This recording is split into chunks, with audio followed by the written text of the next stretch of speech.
Hello नमस्ते, मैं हूं Manisha. Welcome to RS only. और आज बात करेंगे प्राइम मिनिस्टर की एक स्पीच के बारे में जो उन्होंने दो कुछ दिन पहले हैदराबाद सिकंदराबाद में दी।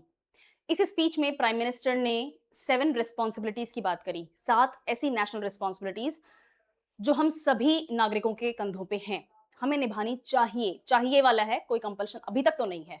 वो मुझे लग रहा है कि कंपल्शन थोड़ा थोड़ा आने लग जाएगा, बिकॉज कल की ये न्यूज है कि गोल्ड के ऊपर जो इम्पोर्ट टैरिफ था वो 6% था, उसको बढ़ा के गवर्नमेंट ने 15% कर दिया था। जो 9% का जो जंप आया है उसी कारण आज गोल्ड थोड़ा महंगा और आया है मार्केट में। आई थिंक 5,000 समथिंग के अकॉर्डिंग कुछ रेट भी बढ़ी है गोल्ड की। मैंने इतना ही देखा अभी तक, तो बाद में देखेंगे क्या चल रहा है। लेकिन ये न्यूज़ है। तो वो कौन-सी 7 रिस्पॉन्सिबिलिटीज़ हैं और क्यों वो रिस्पॉन्सिबिलिटीज़ प्राइम मिनिस्टर ने हम सबके ऊपर डाली हैं, खुद के ऊपर भी हैं, वो सबके ऊपर है, मतलब all 150 crore people of the country.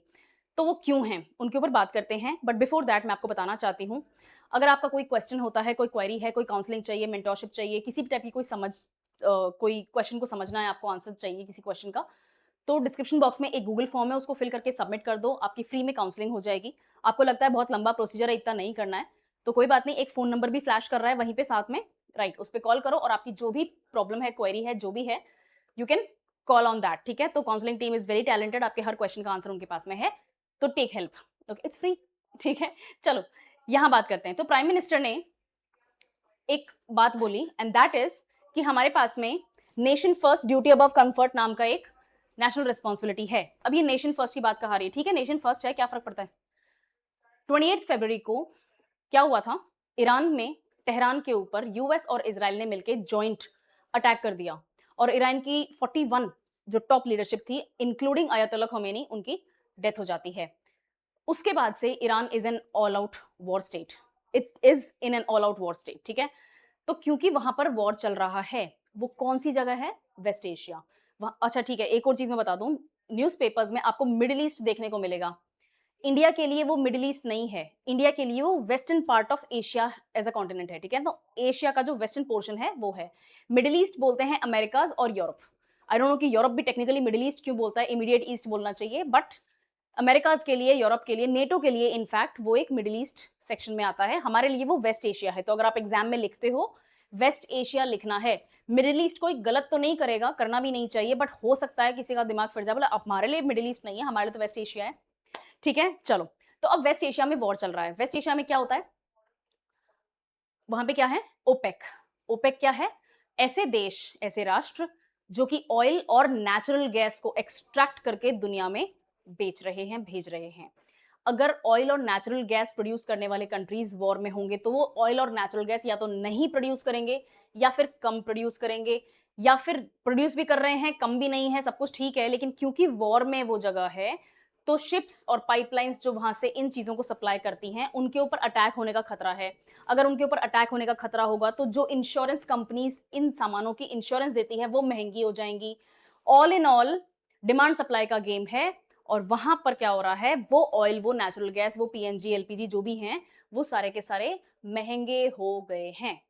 As of right now 110 के आसपास डॉलर पर बैरल ऑयल की कॉस्ट है। और परसों रात की न्यूज़ है, उदय कोटक जी जो हैं, उन्होंने भी वार्न किया है कि भई बैड डेज़ तो अभी आने बाकी हैं। द ऑयल माइट क्रॉस $150 पर बैरल। ये बहुत बड़ी बात होती है। ये बहुत-बहुत ज़्यादा महँगा है। अभी तक इंडिया कुशन्ड था क्योंकि ठीक है, हमारे पास में एक रेगुलर सप्लाई मेंटेन थी। हमने बहुत सारे दूसरे कंट्रीज़ से डील्स कर ली कि भई हमें सामान की ज़रूरत है, हमारे तक सामान पहुँचा दो। बढ़िया, ये हो रहा था। नाउ द प्रॉब्लम इज़ सबके पास में एक लिमिट होती है। वेस्ट एशिया में लिमिट नहीं है, वहाँ पे बहुत है, लेकिन अदरवाइज़ दूसरे कंट्रीज़ के जो हैं, उनके भी ऑप्शंस बढ़ गए हैं, उनके पास भी लिमिट है और क्योंकि मार्केट अब बहुत ज़्यादा ओपन हो गया है, दूसरे नॉर्वे, अमेरिका, वेनेज़ुएला सबका सब ऑयल मार्केट में आ रहा है, तो प्राइसिंग वहाँ पर भी गेम कर रही है, राइट? तो हमें ऑयल महँगा मिल रहा है। तो मैम अभी तक क्यों नहीं था? अभी तक भी महँगा ही था और अभी भी हमने हमारे स्ट्रेटेजिक रिज़र्व्स जो हैं 60 डेज़ का हमारे पास में ऑयल का, क्रूड ऑयल का रिज़र्व है, 45 डेज़ के आसपास का हमारा गैस का रिज़र्व बताते हैं। ये रिज़र्व्स हमने अभी तक टच नहीं करे हैं। We are still going on जो सप्लाई आ रही है उस पे। लेकिन कल अगर कोई सप्लाई में कोई और मेजर डिसरप्शन होता है क्योंकि ईरान ने स्ट्रेट ऑफ हॉर्मज़ को लॉक कर दिया, वो मानने को तैयार नहीं है, कोई पीस डील नहीं चाहिए, चलो तुम अपने रास्ते, उस मूड में हैं, तो ये कितना भी लंबा प्रॉब्लम हो सकता है।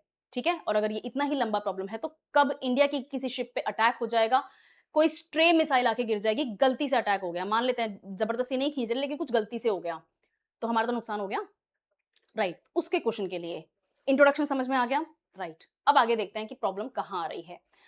जब हम ऑयल की बात करते हैं तो हम इंडिया का जितना भी रिक्वायरमेंट है उसका 85 से 90% ऑयल इंपोर्ट कर रहे हैं।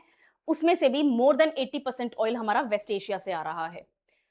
ठीक है, पिछले 1-2 साल से हमने रशिया का इंटेक बहुत-बहुत ज़्यादा बढ़ा दिया था। रशिया ठीक है, बहुत ज़्यादा सस्ता मिल रहा था और सस्ता मिल रहा था मतलब हमें थोड़ी-सी अपनी हेल्प भी करनी थी, थोड़ी रशिया की भी हेल्प करनी थी बिकॉज़ ठीक है, स्ट्रेटेजिक पार्टनर्स हैं तो इतना तो हमें दुनिया के लिए करना पड़ता है।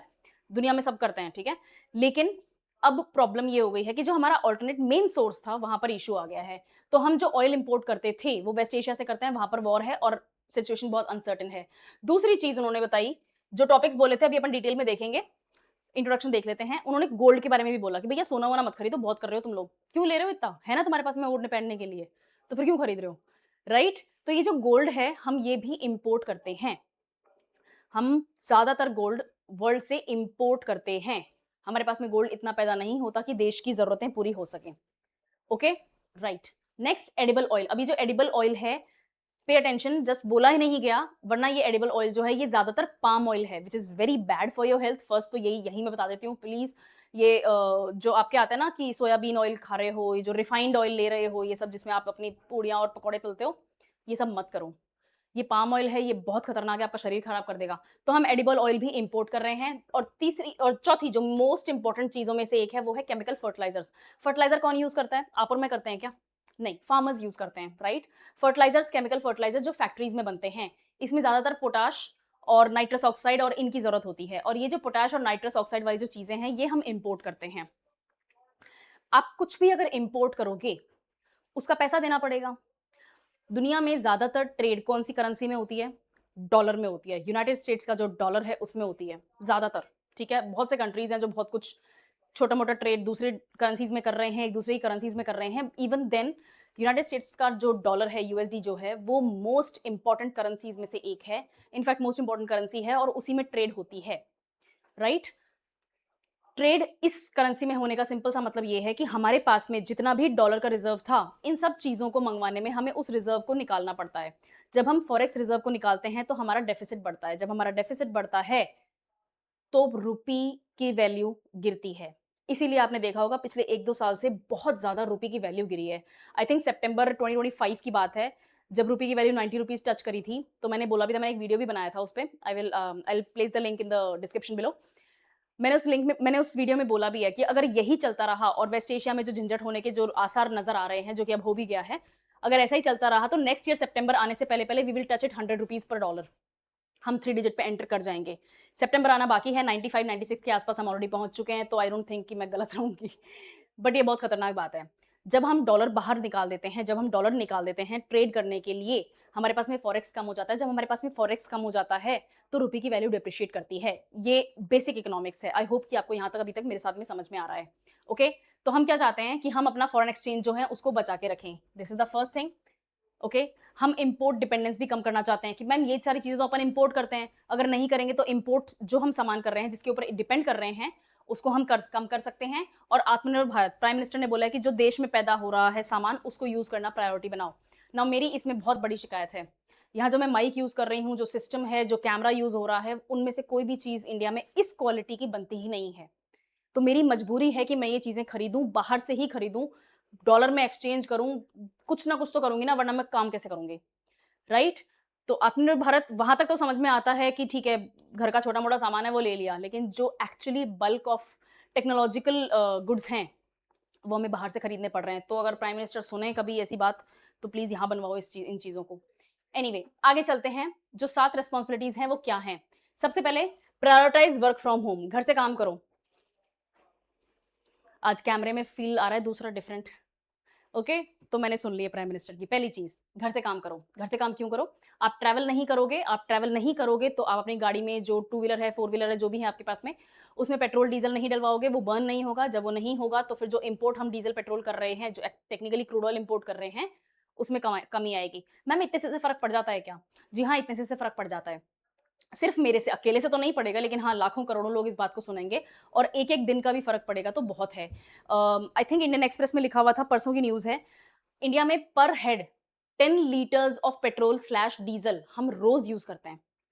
पर हेड 10 लीटर हम रोज यूज कर रहे हैं।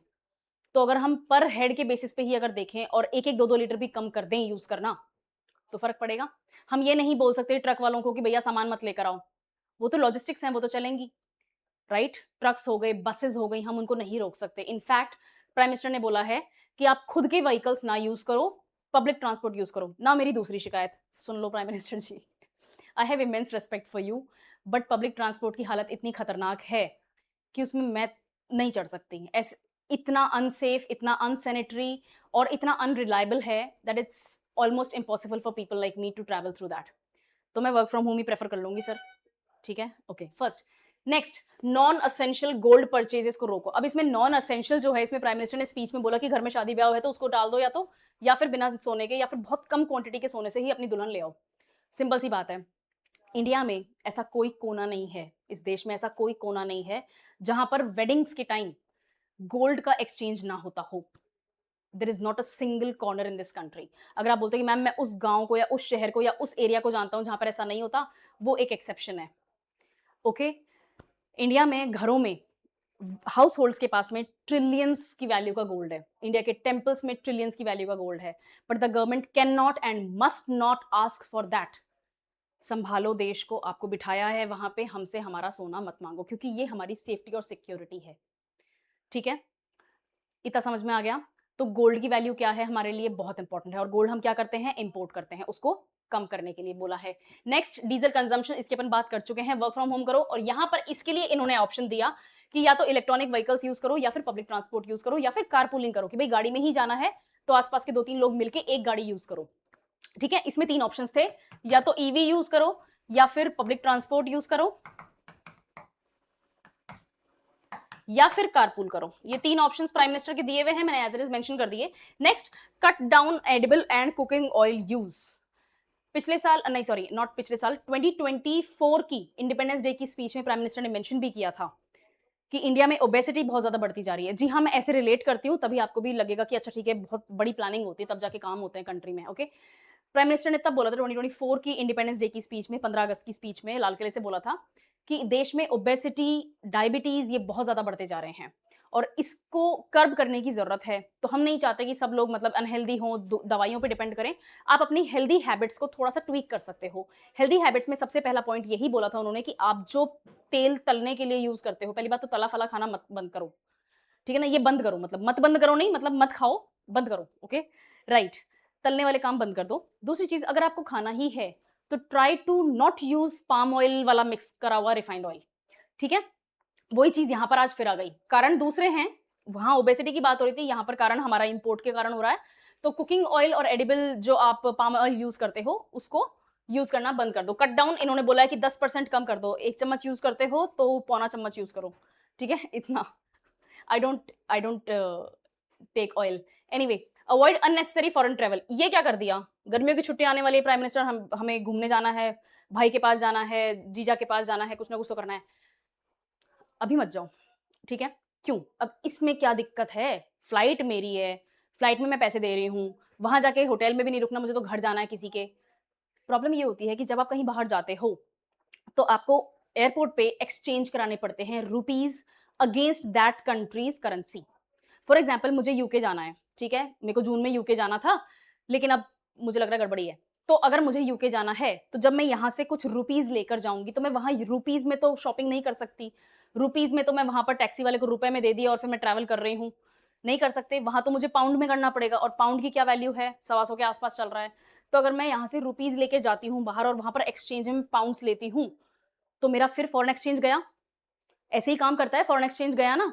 फॉरेन एक्सचेंज को हमें बचा के रखना है, खर्च नहीं करना है। तो फॉरेन ट्रैवल के ऊपर भी प्राइम मिनिस्टर ने बोला है कि लिमिट करना है। Shift to natural farming and reduce chemical fertilisers. Natural farming पे शिफ्ट करो और केमिकल फर्टिलाइजर्स को कम करो। केमिकल फर्टिलाइजर्स को कम क्यों करें? क्योंकि पोटैश और नाइट्रस ऑक्साइड और सल्फर, ये सब चीजें क्या है, हमें बाहर से मंगाना पड़ता है। उनको यूज करके हम फर्टिलाइजर्स बनाते हैं फैक्ट्रियों में।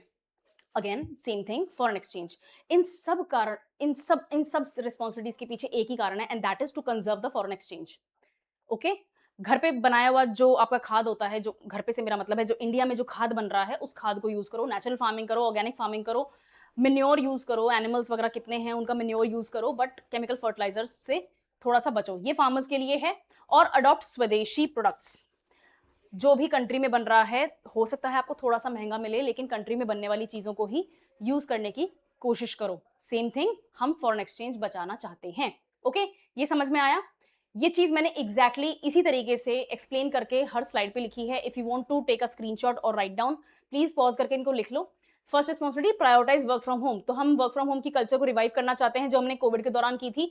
हमने बहुत फ्यूल बचाया था, हमने बहुत ट्रैफिक, पॉल्यूशन ये सब जो चीज़ें हैं, हमने उसमें भी काफ़ी कटौती दिखाई थी। तो जो हमने कोविड के टाइम मेजर्स लिए थे, उन मेजर्स के लिए प्राइम मिनिस्टर ने बोला है कि भैया थोड़ा बचत कर लो। ठीक है ना? अपना ही देश है, इसको छोड़ के कहीं नहीं जा सकते। नहीं पसंद आ रहा होगा प्राइम मिनिस्टर का कहा हुआ कुछ, लेकिन करना तो फिर भी पड़ेगा, ठीक है ना? ऐसे बर्बाद होने के लिए सड़क पे नहीं निकल सकते हम, ओके?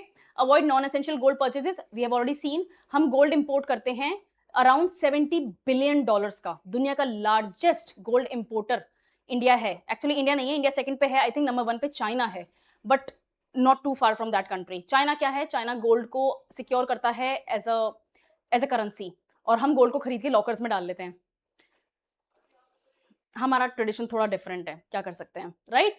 तो इसके लिए बोला गया है, जो अपन ने ऑलरेडी देख लिया है, हम प्रेशियस फॉरेन एक्सचेंज जो है वो बाहर चला जाता है, ड्रेन हो जाता है, क्योंकि हमें गोल्ड बाहर से खरीदना पड़ता है, हम उसको बचाना चाहते हैं। कोई फंक्शन है, कोई शादी वगैरह है, तो भैया उसमें भी कोशिश करो कि गोल्ड हम बाद में खरीद लें। तो दुल्हन लेकर आ रहे हो, तो बोलना कि भैया तेरी जो फर्स्ट एनिवर्सरी आएगी ना, उसमें हम तेरे को भर के गोल्ड दे देंगे, इस साल तो तू ऐसे ही आ जा हमारे पास, या फिर थोड़ा बाद में शादी कर लो। ठीक है? ओके। अब यही लिखा हुआ है, तो मैं क्या कर सकती हूँ? मतलब यही बोला था प्राइम मिनिस्टर ने। राइट, इधर देखते हैं। हम पेट्रोल और डीजल की जो कंजम्पशन है, उसको कम करना चाहते हैं। यहाँ प्राइम मिनिस्टर ने बोला था कि ईवी यूज़ करो, कारपूल करो, या फिर पब्लिक ट्रांसपोर्ट यूज़ करो। अपन बात कर चुके हैं। This is it. Right? Next, cut down edible and cooking oil. इसमें सबसे ज़्यादा इम्पोर्टेंट है आपका पाम ऑयल का इम्पोर्ट। पाम ऑयल हम इम्पोर्ट करते हैं, फॉरेन एक्सचेंज के ऊपर प्रेशर बढ़ता है, हमें उसको कम करना है। दूसरी चीज़, पर्सनल हेल्थ को भी प्रमोट करता है। जो मैंने बताया 2024 की प्राइम मिनिस्टर की स्पीच थी, उसके लिए है। ब्रॉडर इफ जो हमारी जो अननेसेसरी इम्पोर्ट है, हम उसको कम करना चाहते हैं। तो एक तरह से इसको एड ऑन ही देखा गया है। हेल्थियर लाइफस्टाइल भी होगी और फॉरेन एक्सचेंज भी बचा लोगे। Unnecessary foreign travel, yes, foreign travel में हम जो वैल्यूएबल फॉरेन करेंसी है उसको स्पेंड कर देते हैं, outflow of what, dollars and Euros. Economic stress बढ़ता है। और डोमेस्टिक टूरिज्म करो। आपको कोई अगर डिस्टेंस वेडिंग करनी है, आपको कोई क्या कहते हैं उसको, destination wedding, not distance wedding, destination wedding करनी है, तो इंडिया में बहुत सारे ऐसे एक्सोटिक डेस्टिनेशन अवेलेबल हैं, आप यहीं करो। प्लीज फॉरेन एक्सचेंज के ऊपर प्रेशर मत करो, बाहर मत जाओ। ठीक है? राइट। नेक्स्ट, नेचुरल फार्मिंग की तरफ मूव करेंगे हम। केमिकल फर्टिलाइजर जो हम ज्यादातर इंपोर्ट कर रहे हैं, हमारा फॉरेन एक्सचेंज वो खा रहे हैं, हम उसको हटाएंगे। और इनपुट कॉस्ट जो है फार्मर्स की, उसको भी कम करेंगे। कैसे करेंगे? नेचुरल फार्मिंग को प्रमोट करके, सॉइल हेल्थ बढ़ाने की कोशिश करेंगे, सस्टेनेबल मेजर्स यूज करेंगे फार्मिंग करते हुए, तो हम हेल्दी सामान भी उगाएंगे। वो जो जहरीला जो फल और सब्जियां जो जहरीली खा रहे हैं, उनके ऊपर भी कंट्रोल आएगा। इंपोर्ट बिल भी कम होगा और रूरल इकोनॉमी को भी स्ट्रेंथ प्रोवाइड होगी। स्वदेशी अपन बात कर चुके हैं। जो डेली आइटम्स हैं, लोकली मैन्युफैक्चर्ड गुड्स हैं, जैसे shoes, bag, accessories, daily use items वगैरह जो हैं, वो फॉरेन ब्रांड्स की ना खरीद के लोकल ब्रांड्स की खरीदो, ताकि इंडिया में थोड़ा बिजनेस बूस्ट भी होगा, फॉरेन एक्सचेंज भी हम बचा पाएंगे। ठीक है? नेक्स्ट, डोमेस्टिक मैन्युफैक्चरिंग और जॉब क्रिएशन होगी। आप अगर यहाँ का सामान प्रेफर करोगे, यहाँ से खरीदोगे, तो ऑब्वियसली ये पॉइंट बनता है। आपका जो इंपोर्ट डिपेंडेंस है दूसरे अलग अलग सेक्टर्स में, बहुत सारे सेक्टर्स में हम बहुत सारा सामान इंपोर्ट कर रहे हैं, उसको भी कंट्रोल करेंगे। ठीक है? नेक्स्ट, वोकल फॉर लोकल, ये तो अपना स्लोगन है ही, तो वो यहाँ पर आ ही जाता है। छोटे से में रिकैप कर लेते हैं। ये 7 रिस्पॉन्सिबिलिटीज जो हैं, ये रेस्ट्रिक्शंस नहीं है, ये अपॉर्चुनिटीज हैं, और हर इंडियन को कंट्रीब्यूट करने का एक मौका मिल रहा है। देश की तरक्की में, देश की सुरक्षा में आपको कंट्रीब्यूट करने का मौका मिल रहा है, तो आपको करना चाहिए। इतना पॉइंट है। राइट, प्राइम मिनिस्टर ने भी यही बोला। ओके, एक चीज मैं बता दूं, इकोनॉमिक्स में आपने एक टर्म सुनी होगी, मॉरल सुएजन। एक पोजिशन ऑफ पावर की तरफ से मॉरल सुएजन ऐसा स्टेप होता है जिसमें सिटीजन्स को मौका दिया जा रहा है बदलाव का। प्राइम मिनिस्टर की ये स्पीच एज अ मॉरल सुएजन ही देखी जा रही है। इसके बाद में जो होगा वो पॉलिसी मेजर्स होंगे, और वो बहुत खतरनाक होंगे। उनमें फर्स्ट स्टेप ऑलरेडी आ चुका है। गोल्ड का जो इंपोर्ट ड्यूटी था 6% का, उसको बढ़ा के 15% कर दिया गया है। ये ऑलरेडी खतरनाक है। इसके ऊपर अब ऑयल का बढ़ेगा। जो आप बाहर से सामान इंपोर्ट करवा रहे हो, कार्स हो गई आपकी, बैग, शूज, कपड़े हो गए, ये सारी जो चीजें हैं जो हम सिर्फ लग्जरी और फॉरेन ब्रांड्स के नाम पे खरीद रहे हैं, इनका भी इम्पोर्ट ड्यूटी बढ़ेगा और आपकी आदत इतनी जल्दी बदलेगी नहीं, आपको परेशानी होगी, फॉरेन एक्सचेंज देश को परेशानी होगी, तो ये चीज़ें अभी सुधार लो, ठीक है? इस टर्म को ध्यान रखना, watch out for this term, इसके बाद में पॉलिसी मेजर्स आएँगे, जैसे-जैसे न्यूज़ आएगी अपन कवर करते जाएँगे। This was all from my side. उम्मीद है आपको ये 7 रिस्पॉन्सिबिलिटीज़ समझ में आ गई होंगी, प्राइम मिनिस्टर की बात अच्छा लगे चाहे बुरा लगे, कुछ दिन तो मान लो। ओके, चलो फिर किसी वीडियो में मिलते हैं, किसी और टॉपिक के साथ में मिलते हैं। कोई क्वेरी होती है, कमेंट सेक्शन आपके लिए ओपन है एंड हैप्पी स्टडीइंग। ओके।